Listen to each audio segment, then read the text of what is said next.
morning and welcome to a slightly overcast Winchester service station just off the M3. I'm on a bit of a mini road trip today. I'm going to meet another subscriber. Unfortunately, because I've been a bit busy this week, I haven't had much of a chance to kind of message him and get to know who he is and what he's about. All I do know is he's an EV enthusiast. He drives a BMW i3, so he can't be all bad. I'll see you there.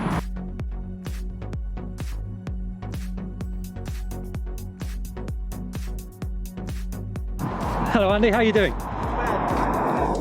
Very nice to meet you. You too. Very nice. And a very nice looking car, but I think what we'll do, we'll come back to that in a minute. Should we have a cup of coffee? Cup of tea. Come on then, let's go. Andy, brilliant to see you. Thanks ever so much for meeting up with me today. So, from what I understand, you've got a BMW i3. That's right, yep, 33 kilowatt. Okay, and it's not the Rex one, it's just a battery. That's right, full BEV. Okay, but that's not where your kind of EV history began. You had another EV before that. So do you want to just take us through kind of how you came about looking at EVs and what you've had? Yeah, I changed jobs when I was doing sort of 80, 90 miles a day commutes, and I've gone down to sort of a 10, 15 minute commute, literally 10 miles a day. And I saw the Renault Zoe. And I thought, well, second hand, they were really cheap. So I thought I'd give it a try. I've got nothing to lose. So 5-6 grand later, got the Renault Zoe in, worked really well for a while, and I had a few issues with it. Suited my commute fine, so I knew having an electric car was going to be right for me. It worked for you, yeah? But I did have a few issues with the car and trying to get it fixed. The main problem was charging. It initially wouldn't work on my home charger, which is a 7 kilowatt Chargemaster. And it would only charge rapid, so obviously there was something going wrong with the charger and what it was deciding to take. Yeah. It then eventually stopped charging on anything other than a 22 kilowatt, which conveniently is what Renault had at their dealers. Right. So every time I took it to a Renault dealer, they would plug it in and say, oh, there's nothing wrong with it. But of course, every time I'd take it home or take it to any other charger, other than a 20 kilowatt, it wouldn't want to work. And that went on for about 3 or 4 months. I did eventually get it fixed at Renault West London, which seems to be, sort of that area seems to be their main EV site. They did diagnose it and they did eventually replace the charger. But by then I kind of lost confidence in Renault and the Zoe. You started looking elsewhere? Yeah. I'm used to having German built cars as well, and the Zoe wasn't quite up to the same build quality. Sure. So it was always an experiment. It showed me that EVs does work for my lifestyle, and for its price range, it's actually not a bad car. But just be a bit wary when you get it fixed. Yeah. So I looked around and found the BEV up at BMW in Sheffield. Right. Can have a look at your car and then we can get a little bit more about the i3 when we get in. Is that all right? Excellent. So it's a bit quieter in here now, Andy. Do you know, I haven't been in one of these for ages and I forgot just how big they feel inside, because it from outside it was a city car. That's what it's designed for. Yeah. It wasn't designed to go on big long journeys with all your family. But actually, the room in here is incredible. Yeah, especially in the front. I mean, it's a little bit of a squeeze in the back. Yeah. When you got your seats back, I mean, I'm nearly 6 foot tall, so. And you clearly I've got plenty of room in the front of me. And so I've got the sunroof, headroom, and nice lot of light, which lets all the light in. So brilliant. My pride and joy. It is. It's lovely, and you've obviously looked after it. What do you know? What I like, whilst in here, it does feel very BMW. We were talking before, I've been fortunate, I've driven a lot of BMWs over the years, and whilst I absolutely love them as cars, as driving cars, they're incredible. Inside, I've always likened them to kind of Tonka toys, in that what I mean by that is they feel very, very well made, but very clunky. The buttons are very kind of almost agricultural, but very, very high quality. Yes. In here, it feels futuristic. It doesn't feel like any other BMW I've been in. Yeah, it's different. Yeah, and it just oozes quality. The wood on the dash, is that eucalyptus? Is that right? Yes, I believe. It's all sustainable. One of the oak, it's one of the two. And I know all the different materials used in the door panels, and it's all very sustainable with the carbon fibre shell and everything else. Yeah, I think they say it's about 98% recyclable with the whole car. It's amazing. It's absolutely amazing. Really, really nice. So we spoke about. You had the Renault Zoe, and a couple of little issues you had with that, which made you start looking at other EVs. That's right. So, why in particular the i3? I just wanted something that took me back to a German car, but also kept the running costs low. I don't need a big car because it's literally me, maybe my daughter. And if it's 3 of us, it's got More than four enough room. seats, there's plenty enough room. So this is what I decided to go for. And yeah, big fan of BMW. Never look back. No, never look back. Good. No, it's a lovely car. And well, do you know what? A front tells you an awful lot about a man. What else you got in there? A bit of screen wash, the gunk for the tyres, wheels. yeah. Yeah, it's just charging cables. Stuff. Yeah, basically. Yeah, okay. You never know what you're going to find in a man's front. No. Excellent. Do you know what? So I haven't been in one for ages, and I love it. It's so nice. Do you reckon we can have a little drive? Yeah, absolutely. Excellent. Why not? Right, let's do that. So it's fully connected, isn't it? Well, you can see the weather on there. And all Yeah, no, that's right.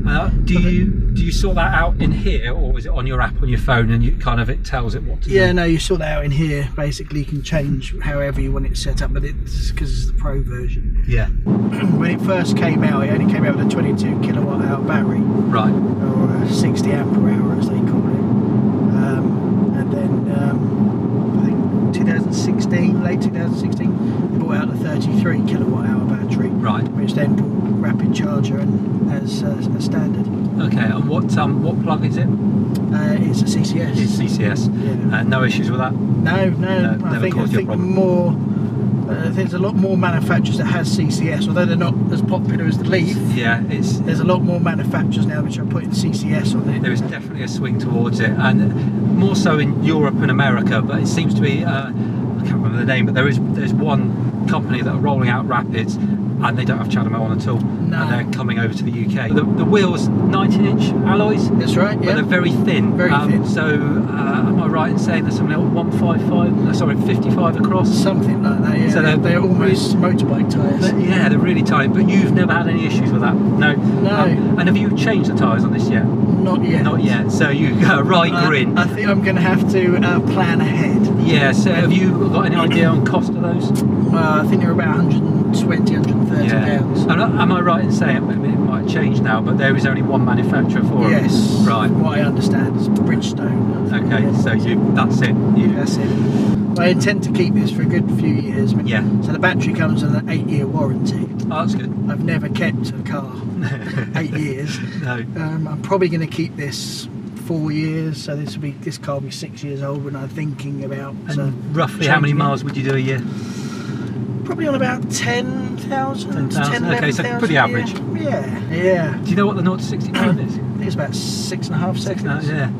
Yeah, I think once you've driven one, any EV, I think once you've driven one, you'll be hooked. Oh yeah, without a doubt. It is just getting people beyond the preconceived ideas of what an EV is. And Sure. if you sit somebody in this and tell them what you could buy one of these for second hand, I think most people would bite your hand off. It's just, that's right. It's such a luxurious car, and it costs you nothing to run. No. And that's the key. Absolutely It just, you can wipe off all those costs, and even come into servicing. I mean, what do they do? Plug it in, check it's working, and send you on your way. I mean, I bought the service pack for this, Right. which is 270 quid. Gives me 3 years servicing, Mm-hmm. and it's that's it. They Yeah. take it in every year. So for 270 quid, I've got 3 years servicing, which is next to It's nothing. amazing, isn't it? Yeah. That's so cheap.